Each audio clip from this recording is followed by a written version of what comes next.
Assalamualaikum warahmatullahi wabarakatuh. Yang saya hormati Ibu Pengajar Matkul Agama Islam.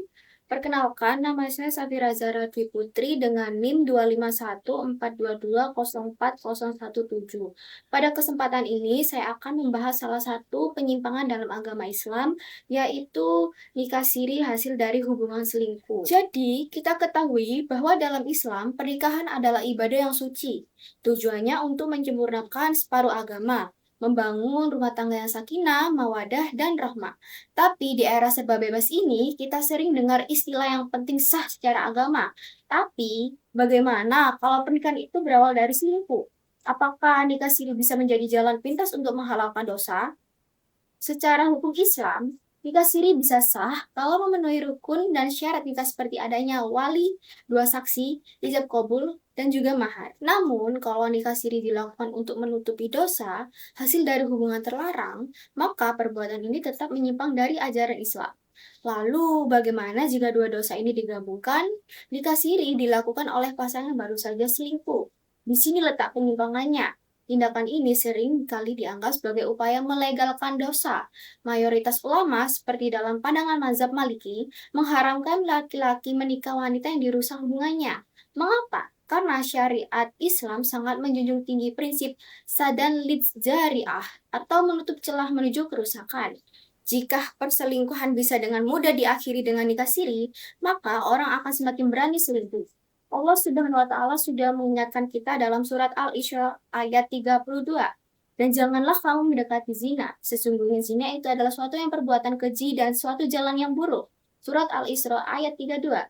Ayat ini menjelaskan menunjukkan bahwa bukan hanya zina yang dilarang, tetapi mendekati zina juga sudah dilarang. Indonesia sendiri sudah sangat banyak sekali dengan kasus perselingkuhan yang berujung dengan nikah siri, dan itu dianggap seperti hal yang biasa. Kalau seseorang sudah terlanjur melakukan kesalahan seperti selingkuh atau zina, jalan yang benar bukan menutupi dengan nikah siri, tapi dengan bertaubat sungguh-sungguh kepada Allah dalam surat At-Tahrim ayat 8. Allah Subhanahu wa taala berfirman, "Wahai orang-orang yang berfirman, bertaubatlah kepada Allah dengan taubat yang sebenar-benarnya, taubatan nasuha." Rasulullah Shallallahu Alaihi Wasallam bersabda, sesungguhnya setiap amal tergantung pada niatnya dan setiap orang mendapatkan sesuai dengan apa yang ia niatkan. Hadis riwayat Muslim Bukhari. Artinya, kalau niat menikah hanya untuk menutupi kesalahan atau melanjutkan hubungan terlarang, maka pernikahan itu tidak membawakan keberkahan dan bisa tetap berdosa di sisi Allah Subhanahu wa taala. Selain itu, perbuatan seperti ini juga merusak nilai kesucian, pernikahan dan merugikan banyak hal, pasangan sah, anak, bahkan keluarga besar. Padahal Allah sudah menjelaskan tujuan mulia dari pernikahan dalam surat Ar-Rum ayat 21.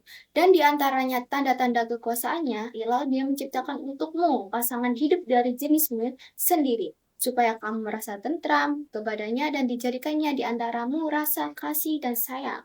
Surat Ar-Rum ayat 21. Jadi, pernikahan seharusnya membawa ketenangan, kasih sayang, bukan dilakukan karena ingin menutupi dosa atau hasil dari hubungan yang salah. Jadi, jangan pernah berpikir bahwa nikah siri bisa membersihkan dosa perselingkuhan tanpa didahului taubat yang murni. Pernikahan adalah mitsakan khalisa, artinya perjanjian yang kuat kepada Allah, bukan permainan untuk melegalkan nafsu. Baik, itu adalah penjelasan saya tentang perselingkuhan yang berujung nikah siri. Assalamualaikum warahmatullahi wabarakatuh.